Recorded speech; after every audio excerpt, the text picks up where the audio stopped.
Christmas centralization of fund kan kalpuya anlo le maya section katin download pani pathum kan calculation ka half years review kan ya rotna ne kan ya centralization of fund no ta chu ta suan mal somna kan mulale ka sia door point mi pani pathum ba kan calculate thelo ba section short short chu dia suan in row rang san che wani wangin kan thang te polo in am chang te lo wa centralization of fund kan kalpuya Pathian kan za Christmas ti bai sung ko ti bai bu na tilbe sung ko som thum le pakhata kan siam so thei ta hian ha chu chuan kan sakna so khom hi sak le so na chang tai ni ya chu ba so kum thara hian kan ril lo centralization of power kan sakna kan centralize tam so po le po hi sak do ni na alangin ka sia so bang so kan action plan ko ni kan hoin ka ringa Pathian tu suan section hrauaitu kan pon tu tapo lo in siam lem tu point ni hian la in December monthly return siam ko na so bang suan section shong sara hrauaitu in thak te lo do na so bang suan return he charging han ba sia fel rang turin tun mega mo pro nei tu te ka kan nge na ni zanina hian hrauaitu kum thar ta ni ra ruat le kha ar pe mi patni damlo na wanga on to tri lo kan nei dang hi report ka sha ka dong lo ba le lo secretary hi ka che dang in operation ni zam sa ani ya ka lu la hai chi na ni in kan visiting surgeon the light war jo king le da ani hi tlan ko sika wang sai na ro tel thei lo ba ian sika ka ki tu la nga ye documentation ta kan du Zemabawk kan hun hi reading chat do na section te ten kan puanga kan pon zo te helaya link so zel turin som dong se ni home ka hian council CEO Ania, Home Secretary, Home Treasurer, PC Rally Welcome Sergeant, PL Rally Home Welcome Sergeant, PL Active Home Visiting Sergeant, Ni Commission Nisa, Ania, PPB Zai Tham Tuangi, P Ming Tanzavi, PL Hun Siami, PL Engi, PL Lalhmingmawia, PL Hrangte, PL Thamwani. PL Lalhmingmawia, PL Lalhmingmawia, PL Lalhmingmawia, Hello Secretary la PL Velite.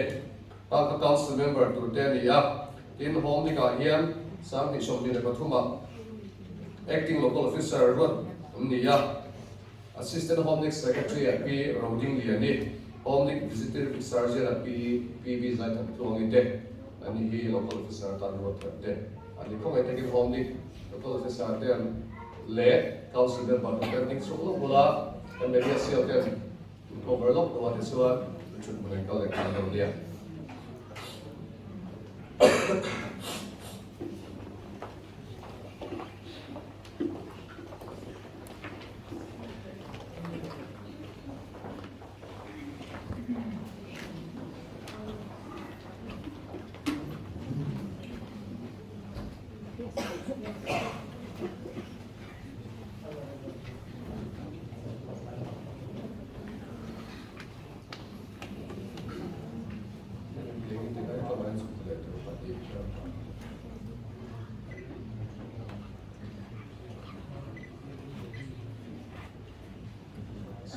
Secretary Delphi Lawa, Kevin Pathian. Sabi somdele pathumatara Home local officer dele council member turte Lalhmingmawia se.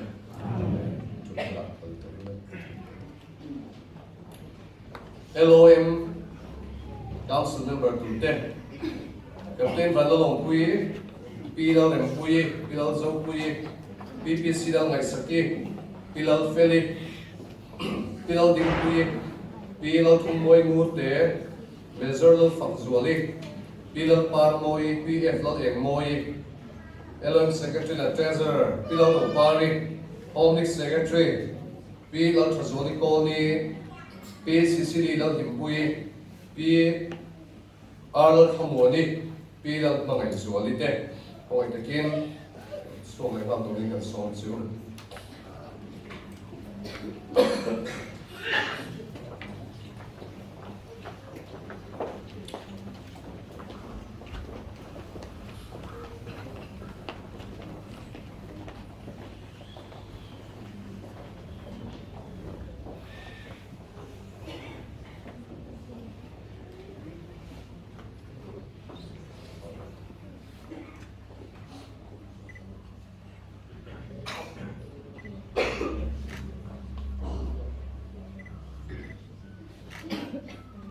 Lalhmingmawia council member to the Lalhmingmawia song say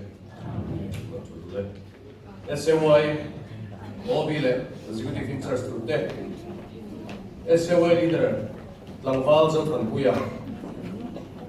assistant leader Tlangval Biadam Dinthara secretary Tlangval Rotfela RFA assistant secretary Nula Gospel Bian Hrangai treasurer Nula Eva Lalhmingmawia Financial Secretary Tlangval David Lalhmingmawia in charge to the music in charge Tlangval PC Lalhmingmawia drama in charge Tlangval Lalhmingmawia games and sport in charge OHS Lalhmingmawia literature in charge Tlangval Silal Tukima social and community Nula Lalsan English Asem evangelism Nula Lalhmingmawia Takin SAY 22 Lalhmingmawia so how we can SAY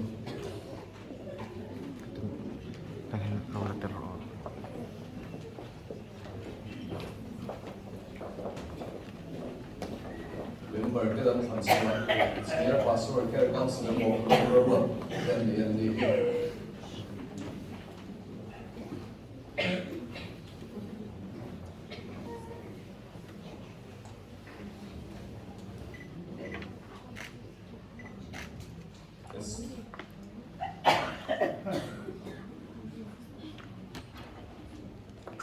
SAY 22 deh Lalhmingmawia song se,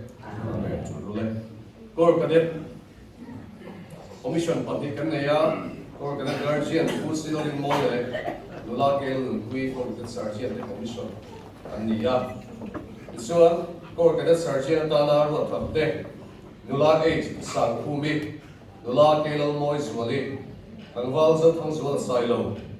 Tangval Silo Lemruata Nula A Lalhmingmawia Nula A Lalhmingmawia Tangval Zathang Sara sort of Vanlalliana. Kung itikin ko kada to turte, commission tele, sergeant Hrangte. Ring lo tak kan yang saya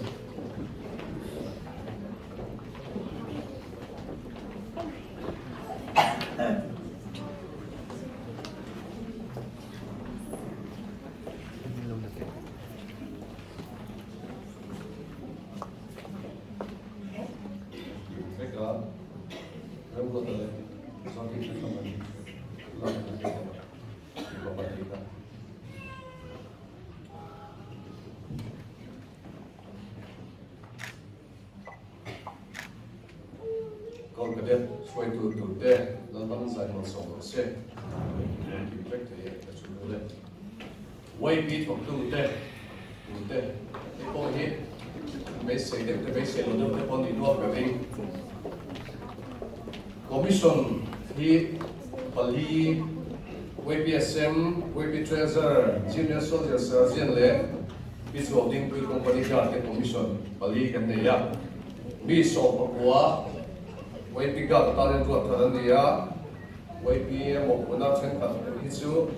YPSM le thuộc tu ten loving siam dan green senior pastor care council chuan Zemabawk ani piming thansa hi Nula lalin tuangi pi Jacqueline lom na fam kimi pi lalin omit hranngte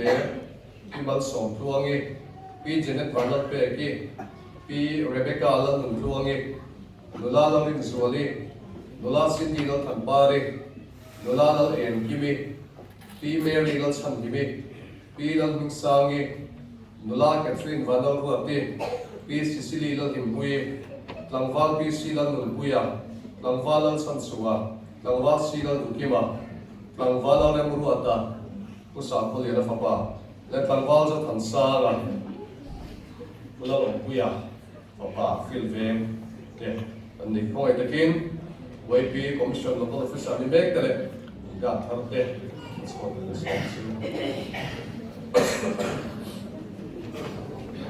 YP hi mek a hian music sa thum so le parga thum so le paga kan neya thumin kan ko don ani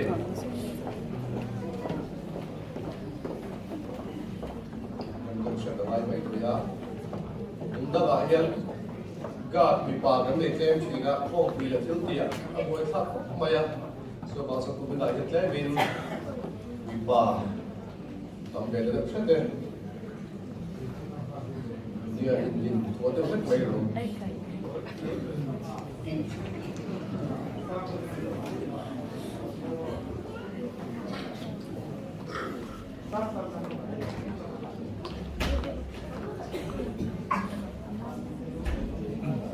Turte kan?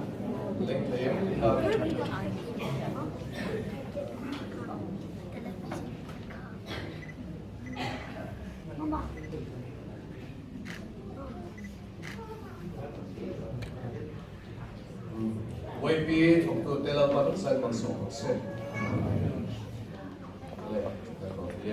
À tấm thầm sẽ hết xe đi. Tấm cái gì đâu nè. Cái xuống, apa kan, apa sub committee kan dicina, masih kumina ni ada pun kan ada. Big decoration so hian sa ni ba hian mình thế mà thì đang làm gì à? Flower and Decoration Subcommittee thì mình thà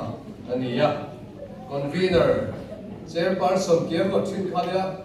anh sẽ bảo convener thì số cao tổ sư thì anh có phần cần chia ha convener là Capt Vanlalliana commanding officer anh ấy assistant là Pathian and chhung secretary là Rosie Zong sang treasurer là Bill sang số này đấy so how do we get selling anh đi hian inkhawm so that kan event le enge mo inkhawm poi mo tin le na begin sumba ka polam theknan chei thina tumin Christmas po mo takin anh đi hian subcommittee hian an se ko thara po kan le zualin an ni kal daw ni Flower and Decoration Subcommittee tilal pan masong se Prayer and Counseling Ministry hruaitu turte Chairman a hrangte Assistant Color Sergeant Vice Chairman a zot kan pu silo Secretary a Cheklin lot of kimi ani pathum he Prayer and Counseling Ministry hruaitu turte to ne oi takilo so ha ka song se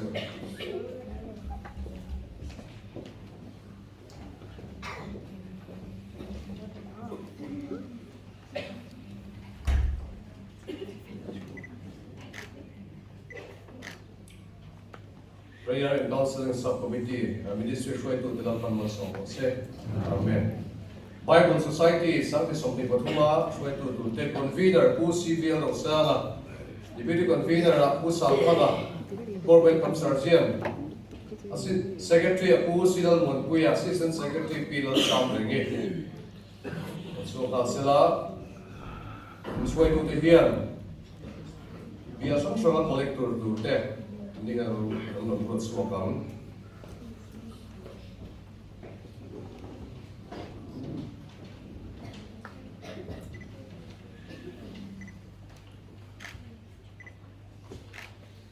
BSI, itu bukan masalah. Timbrel, Interest, Nular Gospel Field pengaile, Nular Kimi. Kawan ni.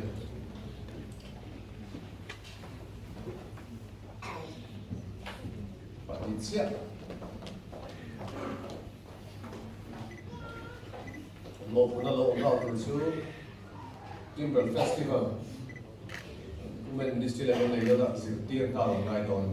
Le lu tak masuk. Se. MF itu turte. MF sum kata tu ni perkal common ni.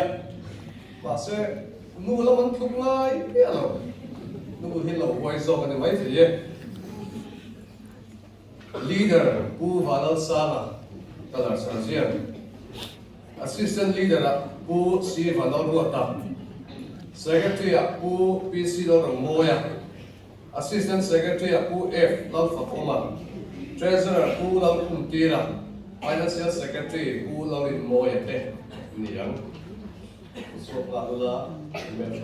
te apa agar so ram takin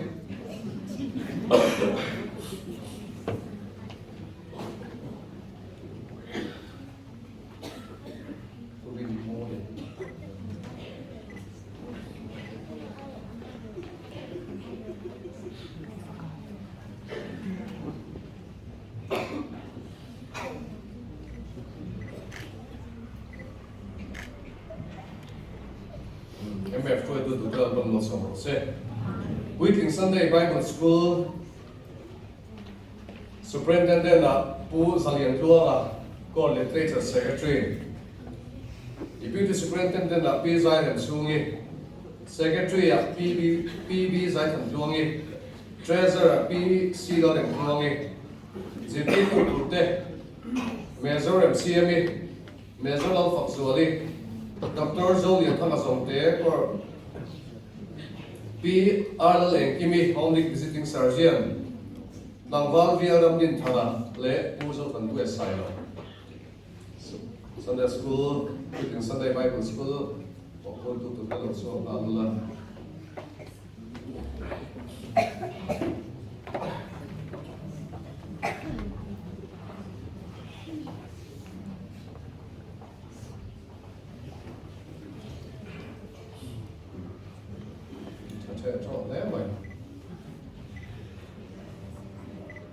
Within Sunday Bible School, Amen. Missionary Board. Chairman Apu CVL of Sangapore Treasurer, Vice Chairman Apu Lalhmingmawia Welcome Sergeant, Secretary Apilal Upari, Treasurer Apilal Zogui.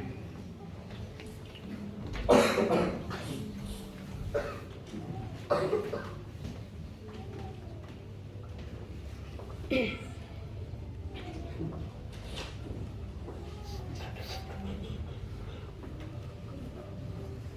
I get the call here, missionaries from Salila Pathian. And so Mega, and these will everyone in Tada Amzo, some way to the Satnakan and BCA, Lalhmingmawia Jose. Senior Corps, acting local officer, Romana. So I hear recruiting sergeant he commission kan nei me ka ti rualin na atawa pathian ko ina zara sang ti sum ti le pani member thar zale sum tu le pathum vela peating suba ba chuan junior soldier sa tanga soldier sa som tu te lo boka rs ta hi hau tak tak le maya suba chuan pathi nei ngai chata a tin literature o hi application tam le ma atlang out te round of te zilai bu calendar te le headquarters tanga local ba ka le khabu ti rangai ka lo tam tak le maya so ba so CNS pakatan so puri tak na lang ta so ba so rom pan ti hian bo sai ania RS commission ni me hian adherent to soldiers and Kolana Koksandama Tranasi by Polo to recruit now. The slogan others have to hear junior soldiers to soldiers Lam avoid with it from Donani. In CNS the men here Atlanta then Kolana in CNS are here Rado Nate newspaper down kan Pathian Sanchin bu ho te boy bui thung don ani RS Tharatan US Lalhmingmawia CLS atan Dr. Zolian Thangasong te visiting sergeant Apu Lalhmingmawia le US Zarzolian te oi takin lo so pa ka song zo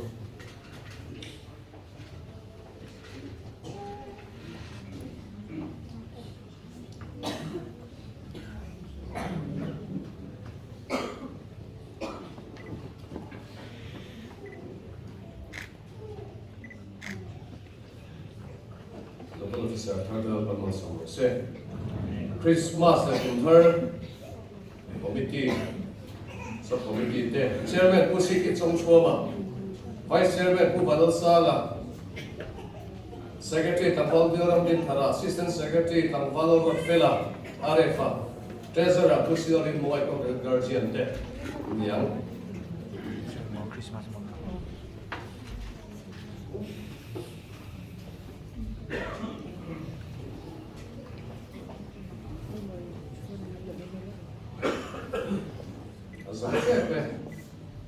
Có trẻ ra tôi sẽ tối thiam không ạ, còn về ngày là Christmas là cũng thay sắp cũng đi làm bằng số một xe. Building board, Chairman CEO Kania, Vice Chairman là Lalhmingmawia, RS, SCSM theo làm gì đó, làm số trẻ mày. Secretary UK Vanlalliana Corps Secretary, Treasurer Dr. Lalhmingmawia YPSM, Member turte, UBK Makolsing, and Commission da, ini kan pasal nomor yang ada di sini.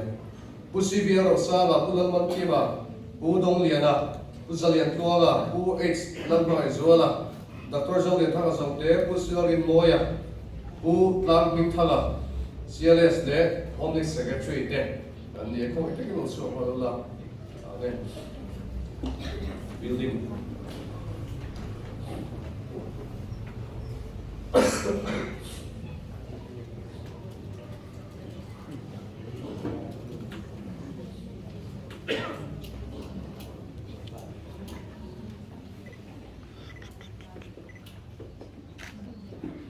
Building bomb te Pathian Vanlalliana. Ben Master Pu Lalhmingmawia, Deputy Ben Master Pu Lalhmingmawia, Secretary Capt Lalhmingmawia, Assistant Secretary Nula H. Zawin Pui, Librarian Nula K. Lalhmingmawia, Ben hrauaitu turte, Nula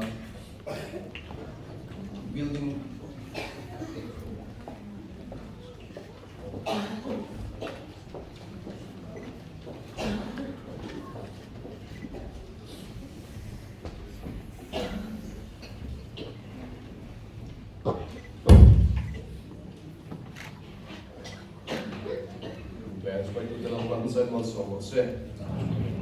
Local officer biar kumthum dana ti dang lam thing ni ya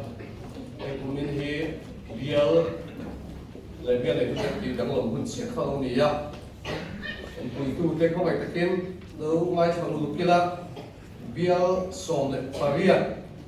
kan nei me ka mi som thum le kon klai kan ding so do ni ya ala kon ko khat in rem thế cái lâu chuẩn quy đều là sáng này có sống sống thủ bên ven thar leng response bial tu turin u 8 azar zoli là visiting surgeon anh em là bial quy tu hi u Vanlalliana cả anh em zong sang le hospital area bial tu u lang bing thaga CLS anh em bial quy tu u 8 rosi cả High School veng Pu Lalhmingmawia Corps visiting surgeon ani ala bial tu hi tangfa bial ngam din thara hi bial tu le bial tu thar fe mi bial a hani don ani Middle School veng Mual Khapna Pu City Chongchuama visiting surgeon bial tu ani ala Pu Lungmora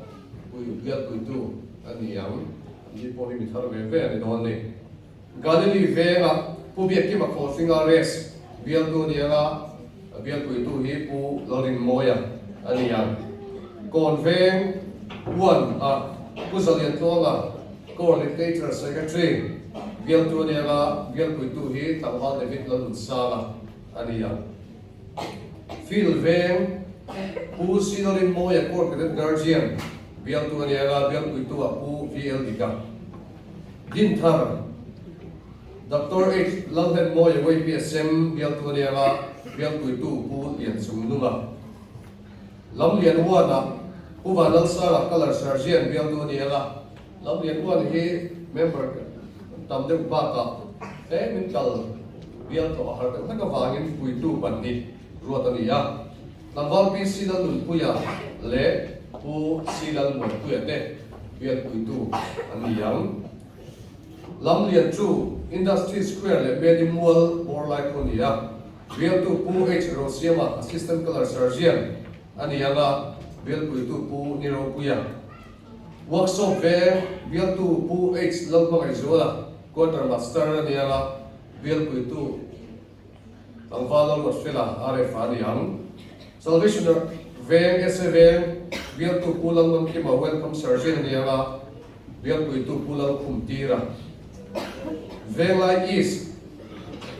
veng thahi aniya bial tu pu h Lalhmingmawia RS anianga bial puitu hi pu rodin liana aniya veng lai waste le thingkim veng bial tu pu sangthanga welcome surgeon anianga bial puitu pu si chongchuama kon veng tu bial tu pu CVL rosala ko treasurer anianga bial puitu hi pu lalem ko ta sailo aniang mangai na veng bial tu pu ke Vanlalliana ko secretary anianga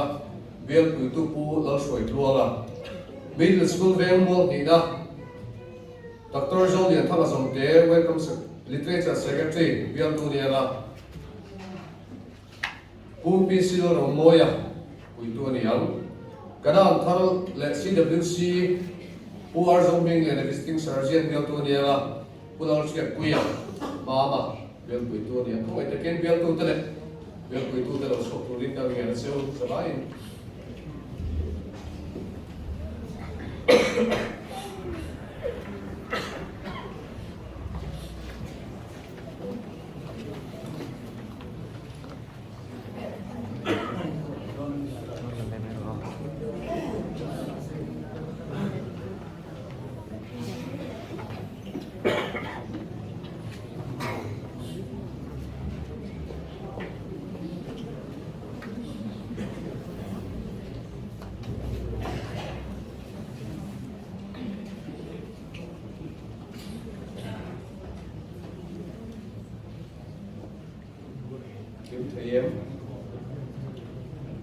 Sarina hun kan laga chan so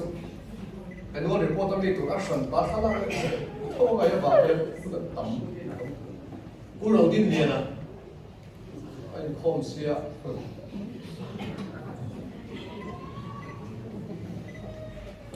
ya mo kala ni ne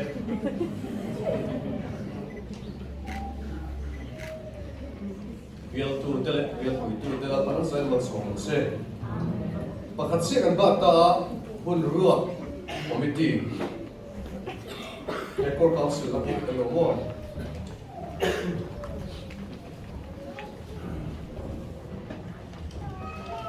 core council po masala core council la meeting hun ko ta hian perfect don ro bangin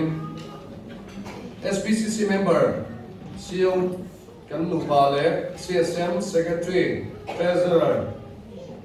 ubi ke ba forcing arrest YPSM ko guardian of Homeless Secretary ex officio niya council member turte pu city chongchuama ulal kima uzalian tluanga u Vanlalliana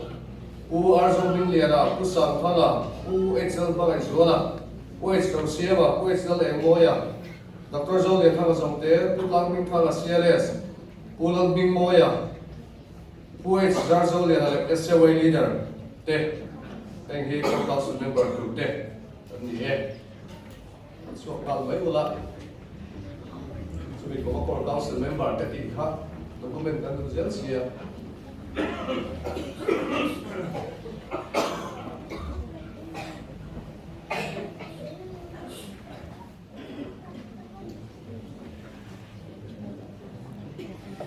Este partan din kan chang cha se tu phủ thâu khẩn thì Este partan chen din mak vedal men le ap phủ thâu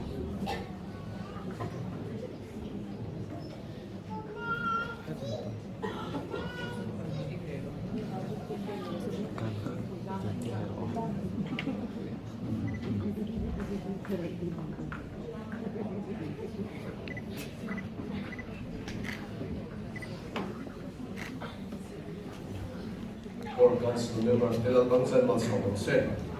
Hunrua Committee Chairman Hinsu Korea kan document again being at Hong Kong Hun Samek ko piang ni Chairman tinatan dia Secretary Puke Vanlalliana Member Te CSM Core Secretary Core Treasurer Pubiak Kiba RS CLS Puzalian Kola Puvalal Sangal Color Sergeant YPSM Core Guardian Home Secretary SCY Leader MF Leader Te the CEO Te and the end. Wait a kilo so ulat besuan top na adi to do ani.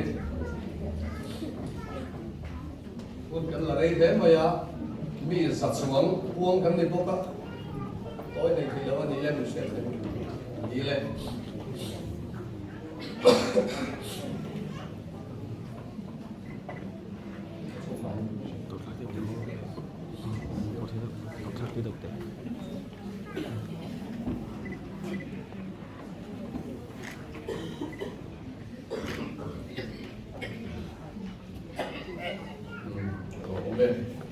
Pathian thu tin thil ti bung som par ruk chang của tin zana Poland mumang angin Macedonia Roma mi pakhat dingin Macedonia Roma lo kaila min puiro ti ange chia min amua khovel sona sang zela tharau ho sir seno oma nung tola ringa Tol bosan ang me bokat san nga mitam takan mo bay. Sipay te Poland mo mga Macedonia Roma pero min puiro tiyang Rombian. Thara boten san naman nga ya. Laliso Krista chonyong may kasuan min puiro. Cross min puiro. San sin cha min sin puiro tim min ngenen. Zanya kan pun suatat te. Cho nên ngay tại các sản sinh trà suy là thuộc tù rin các nghề siêu tham tu siêu hi or senior pastor care council mấy anh em làm Pathian rolling thấy to có trong trai á ngay tôi đang băng xuống em rồi mình thấy xiang anh ấy chúng hít chút khô anh ấy chúng khắc cái chút khô na ri rong anh đuổi cái chút trong trai là thấy to có Pathian nó đó chắc tù rin nên bảo cái gì sẽ tiền chứ mình có chút khô này thì trong trai này nó vẫn là xiang mà đi dan roda siam tu me machine kan dia bangin lampang ron so ti ko ni la ti suan palte fam kim lo da ter wasu awong theye phong ai ta kim lo so te in chu lo chong ni ta ni kan nge sewa trong trai in pathian ko ni a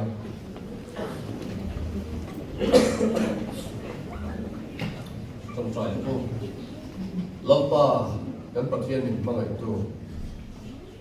zani nei ma ro ting me ke ni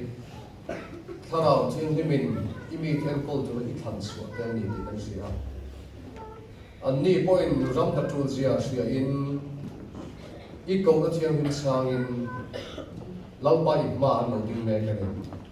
Tharau thiên cái mình nem cái đặc sắc Hovel cheme santam turin nung tong me cái soi kêu turin chân chín cha cái đầu cái này là xia tirin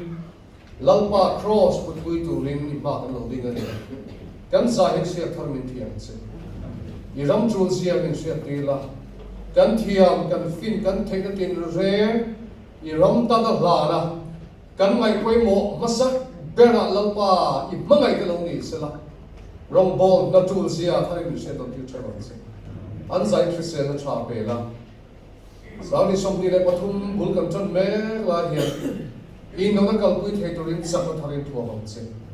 mal số nó cái thua yang xe, Isu mình cần đi lên, Amen, trông lên.